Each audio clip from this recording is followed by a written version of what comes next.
Right. Well, you can turn in your Bibles to Ecclesiastes chapter 4. If you have your Bibles. If not, I'll read all the passages so you don't have to read it yourself if you can. Have you ever said yourself or heard anyone say, sometimes life just doesn't make sense? Usually that happens when you see evil and injustice happening in the world around you, or when it happens to you. You might say, sometimes life just doesn't make sense. This is a depressing world when viewed from a merely earthly perspective. There's a famous quote that says, most men lead lives of quiet desperation. And by men, that means everybody. Men and women as well. Most lead lives of quiet desperation. I don't think I need to illustrate this too much, that life doesn't make sense a lot in light of recent events. In fact, I think what we could use is a little humor in with our reflections about life not making sense. So let me just read you a few statements that are a little less serious than that one, most men lead lives of quiet desperation. But these also illustrate how so often life does not make sense. Okay, here they are. 99% of lawyers give the rest a bad name. I feel like I'm diagonally parked in a parallel universe. Remember, half the people you know are below average. Depression is merely anger without enthusiasm. I drive too fast to worry about cholesterol. Support bacteria. They're the only culture some people have. Monday is an awful way to spend 1/7 of your week. A clear conscience is usually the sign of a bad memory. If you think nobody cares, try missing a couple of payments. If everything seems to be going well, you have obviously overlooked something. When everything is coming your way, you're in the wrong lane. Everyone has a photographic memory. Some just don't have film. Eagles may soar, but weasels don't get sucked into jet engines. Why do psychics have to ask you your name? And inside every older person is a younger person wondering what happened. Wow, like that one. There are so many evils in this world. There are evils of oppression. There are evils of competition, of pointless work, of loneliness, of popular opinion. These are all ones that Solomon is actually going to talk about in our passage today. But just a note about that popular opinion one, because you may wonder what I mean by that. I had that experience just yesterday. The evil of popular opinion that causes us to say, sometimes life just doesn't make sense. I was watching a football game, the playoff game, and there was a commercial for the Olympics. And they were showing all these inspirational scenes from past Olympics. And John Lennon's Imagine was playing behind all of these scenes. And so it's sort of a picture of the world celebrating, and the music of their celebration, of all the nations was, imagine there's no heaven, no hell below us.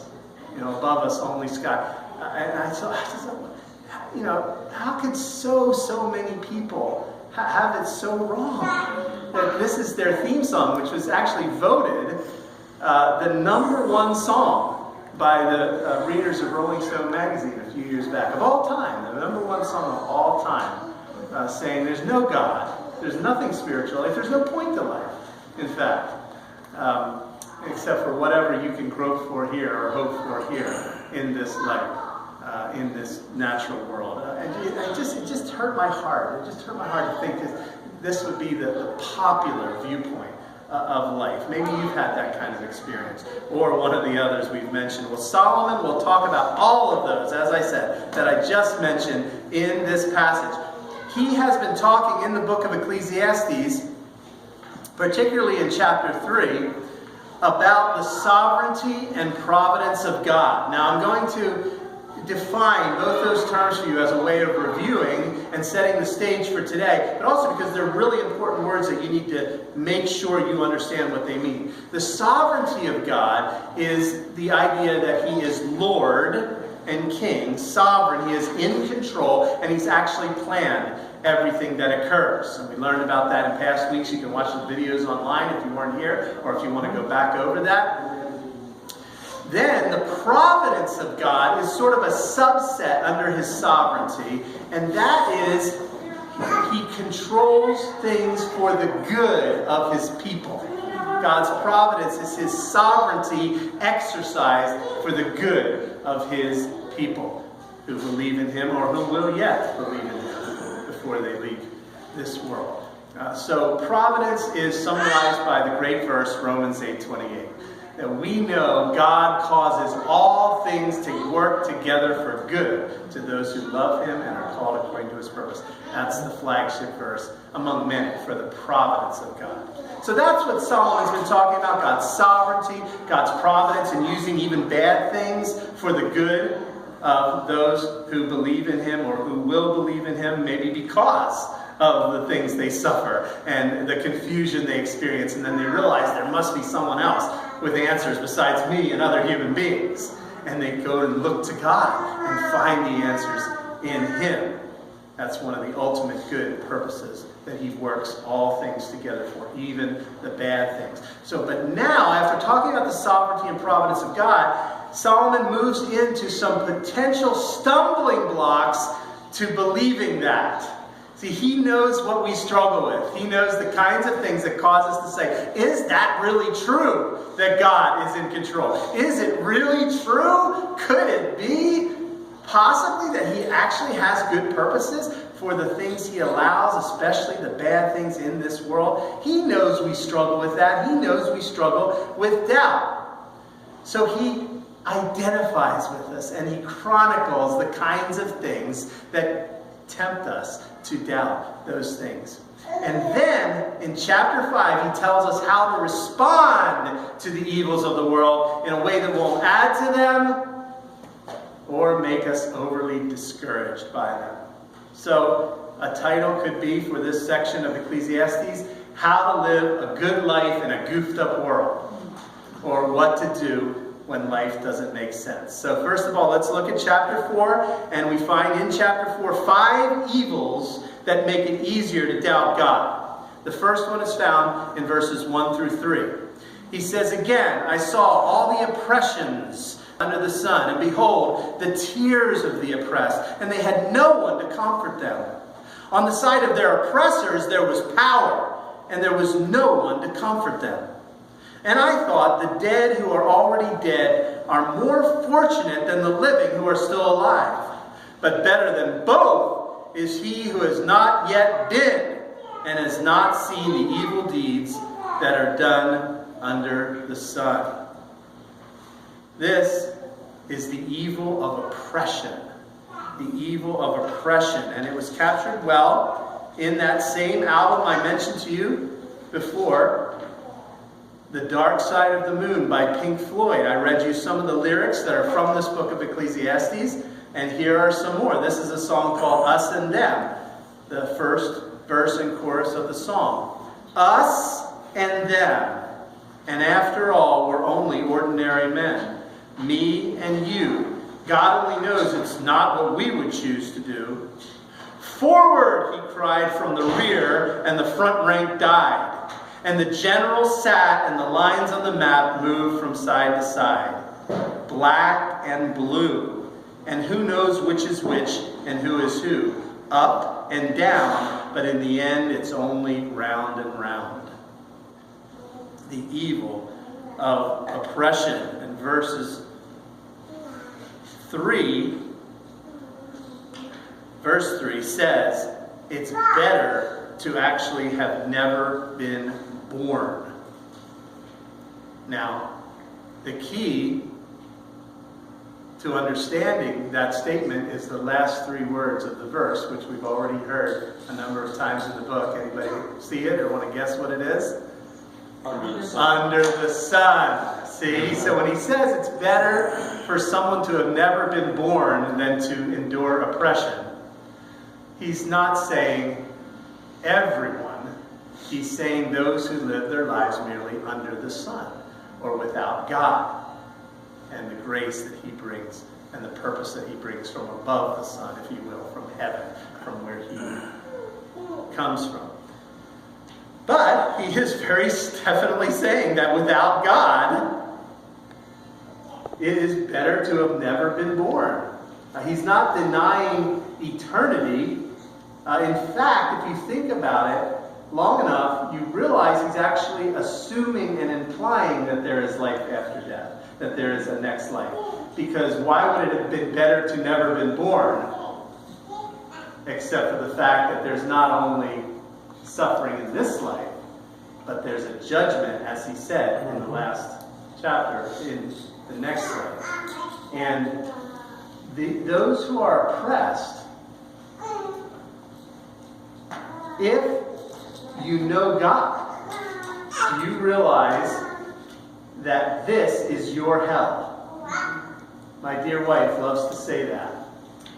This is our hell, she says, often when I need to be reminded of certain things. The oppressors, if they don't repent, they will experience hell in the next life. Those who are oppressed, if they know the Lord, will not experience hell, but will experience heaven in the next life. So this is our only hell we will ever suffer if we trust in Jesus Christ.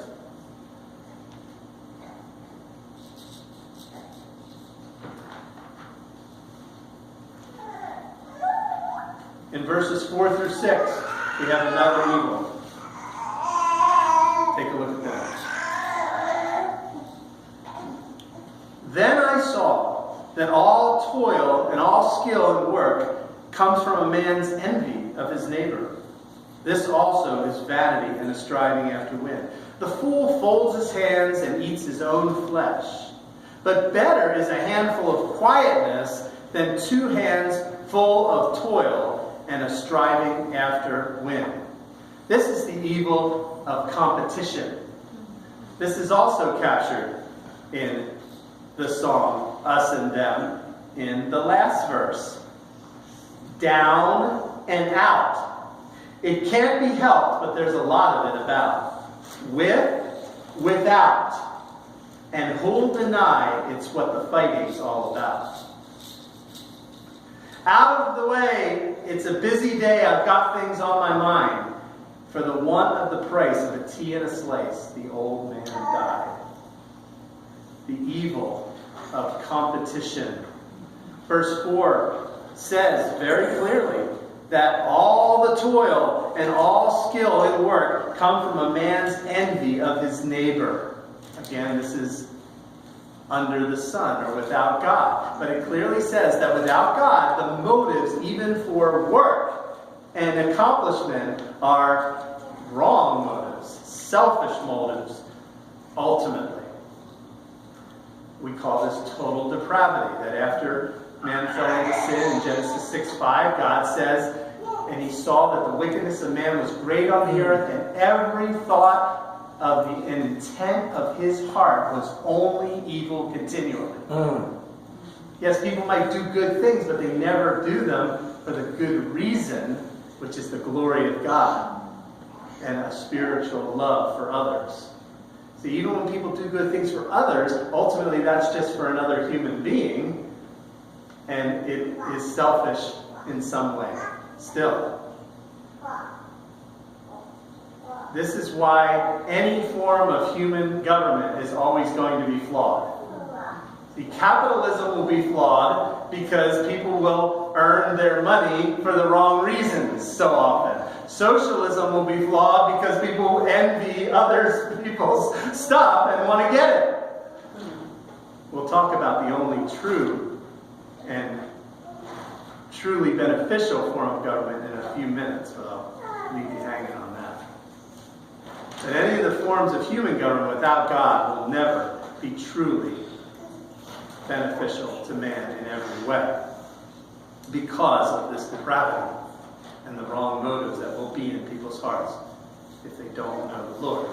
And then verse 5 is a proverb that speaks of laziness. The fool folds his hands and eats his own flesh. But then verse 6, he says, better is a handful of quietness than 2 hands full of toil and a striving after wind.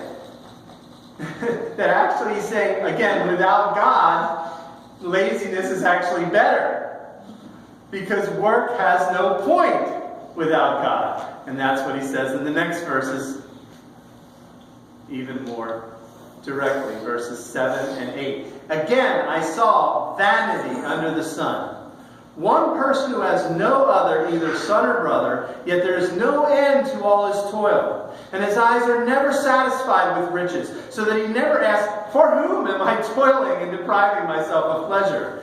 This also is vanity and an unhappy business. This is the evil of pointless work. He says, for whom am I working? Or we say, for what? For what am I doing all this work? For what am I killing myself? That's a legitimate question without God in the equation. And the answer is it's ultimately pointless, even in the best situation. But if you do it for God, it is not pointless. If you do it for God, it says in Colossians 3, you actually will receive a reward from the Lord in the next life, in addition to whatever you make here in this life.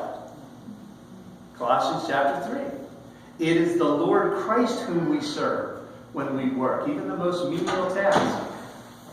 It is the Lord Christ whom we serve, and from Him we will receive a reward. He promises. Take a look at verses 9 through 12. And you'll see another evil. 2 are better than 1, because they have a good reward for their toil. For if they fall, one will lift up his fellow. But woe to him who is alone when he falls, and has not another to lift him up. Again, if 2 lie together, they can keep warm. But how can one keep warm alone? And though a man might prevail against one who is alone, 2 will withstand him. A threefold cord is not quickly broken. This is the evil of loneliness. You might have heard verses 9 and 10 mentioned at a wedding. 2 are better than 1. Or you might have heard at a wedding someone joke and say that verse 11 is about the honeymoon. Then, because it says if 2 lie together, they have warmth. But the main emphasis in this context is on being alone and how hard it is. However, there's great hope also in this passage, because it ends saying a cord of 3 strands is not easily broken. So if you have a marriage, for instance, and you have a third strand, a third person involved in that relationship, namely the Lord, it's not easily broken. Certainly not anywhere is easily broken as the rest are without Him. But think about it. It's not just a cord of 3 strands is not easily broken. So if you have the Lord in your marriage relationship, it can continue despite all the ups and downs and hardships and difficulties. But remember, he said earlier, 2 are better than 1. So even if you don't have a marriage partner, or you've lost your marriage partner, you are not alone.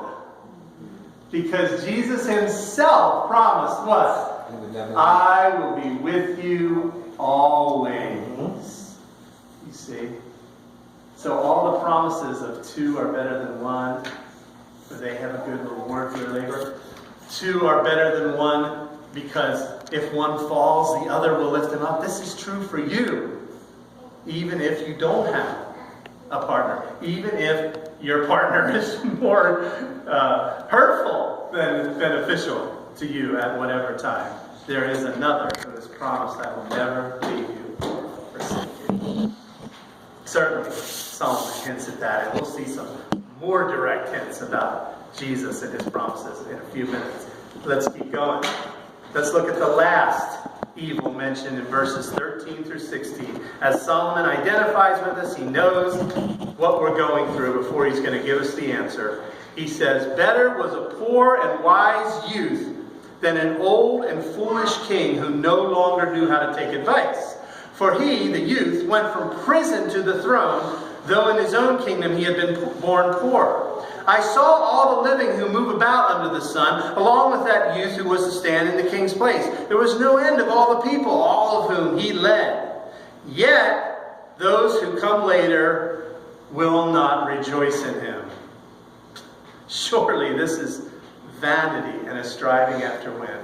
This Solomon tells this little mini story here of a good young man who replaced an old and foolish king, rises from prison to the throne, a great success story, and rules a huge number of people who presumably received him, embraced him initially. But then he ends up getting fired by them. They turn on him. That's the futility and striving after the win. And that kind of thing happens all the time. Popular opinion can turn on a dime with no rhyme or reason. You notice the polls? How much they've been right, about politics recently? No, it's a lot of talk in the political world, just how pathetically wrong the polls have been. The last 2 presidential elections, for instance, and many other times. That's why you can't trust popular opinion. You can't trust it to be a source of truth. So often what people believe, the majority, most of them, is wrong. In fact, if most people believe something in this world, you should probably be skeptical about it. And they might be right, but they're probably not. All these evils, there are many different responses to them. One response is to check out, just to give up. This is captured in another song by a famous British rock star, Sting. He sings in the song, "Consider Me Gone." There were rooms of forgiveness in the house that we share, but the space has been emptied of whatever was there. There were cupboards of patience, there were shelf loads of care, but whoever came calling found nobody there. After today, consider me gone. Roses have thorns, and shining waters mud, and cancer lurks deep in the sweetest bud. Clouds and eclipses stain the moon and the sun, and history reeks of the wrongs we have done. After today, consider me gone. I've spent too many years at war with myself. The doctor has told me it's no good for my health. To search for perfection is all very well, but to look for heaven is to live here in hell. After today, consider me gone. So his response is to check out. Some people do that through actually ending their lives. Others do it through drugs and alcohol, entertainment, whatever they can escape to give up on the hope of making this life something truly worthwhile. Some live for pleasure. Others try to make something of themselves. They say, "My children are my life." Now just think about that for a moment. I've been disappointed in my life. I don't expect my life to really count for anything, so I'm living for my children. Now what's the problem with that? The same futility that person experiences is going to be experienced by whom? Their children. Without God. But with God, it's a different story. And that's what Solomon turns to. Then in chapter 5, Solomon says the answer lies in a relationship with God. Recognizing Him as the one who governs and guides and gives all good things and allows evil for His reasons. So in chapter 5, Solomon tells us about 3 practices that make it easier to trust God. So he gave 5 evils that make it easier to doubt God. Now he gives 3 practices, really 4, because one's kind of hidden, and we'll pull it out and discover it together. 4 practices that make it easier to trust God. Number 1, be a student of the Word of God. Verses 1 through 3 of Ecclesiastes 5. Guard your steps when you go to the house of God. To draw near, to listen, is better than to offer the sacrifice of fools, for they do not know that they are doing evil. Be not rash with your mouth, nor let your heart be hasty to utter a word before God. For God is in heaven, and you are on earth. Therefore, let your words be few. For a dream comes with much business, and a fool's voice with many words. It says, go to the house of God. What happens at the house of God? This sort of thing. It says, listen.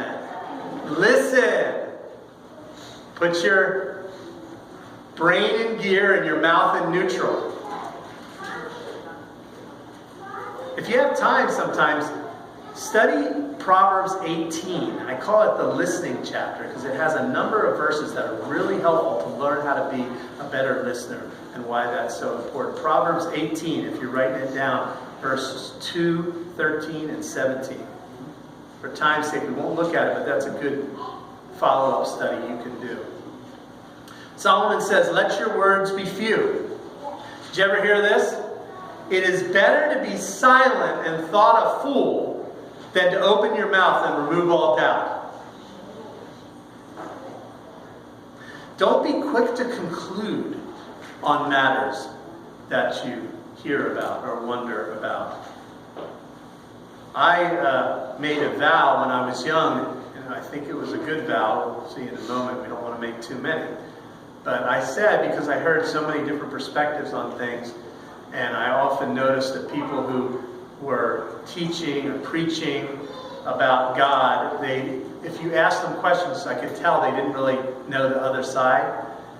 They hadn't looked at both sides. So I made a vow I wouldn't say I believed something unless I'd actually looked at it and looked at both sides or all sides of the issue and considered them.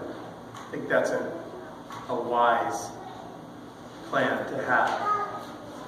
But as I said, we don't want to make too many vows, because take a look at the next part in Ecclesiastes 5 where we learn another practice that makes it easier to trust God, and that is keep your promises. Verses 4 through 7. When you vow a vow to God, do not delay paying it, for He has no pleasure in fools. Pay what you vow. It is better that you should not vow than that you should vow and not pay. Let not your mouth lead you into sin, and do not say before the messenger that it was a mistake. Why should God be angry at your voice and destroy the work of your hands? For when dreams increase and words grow many, there is vanity. But God is the one you must fear. So verse 5 tells us, don't be quick to make promises. They should be few and far between and well considered before we make them. Verse 6 mentions it's a sin to break our promises. Then it talks about fearing God because He becomes angry when we don't keep our promises. This is, as so often, the hints of the gospel of Jesus Christ being introduced to our minds by the wisest man, Solomon, writing long before Jesus and long before the full revelation of his gospel. Because when we think about this idea of sin, breaking our promises is sin. God's angry with us when we break our promises. We should fear God, knowing that, as he said in the last chapter, we will all be judged one day. This is the first step in leading us to Jesus Christ, and particularly his work on the cross as our solution. Because who here has never broken a promise you have made? You don't have to raise your hands, because I know the answer. If you live long enough, you have broken promises. To God, to yourself, to others. Well, that's a sin. Yeah. Just that alone is a sin that brings the anger of God.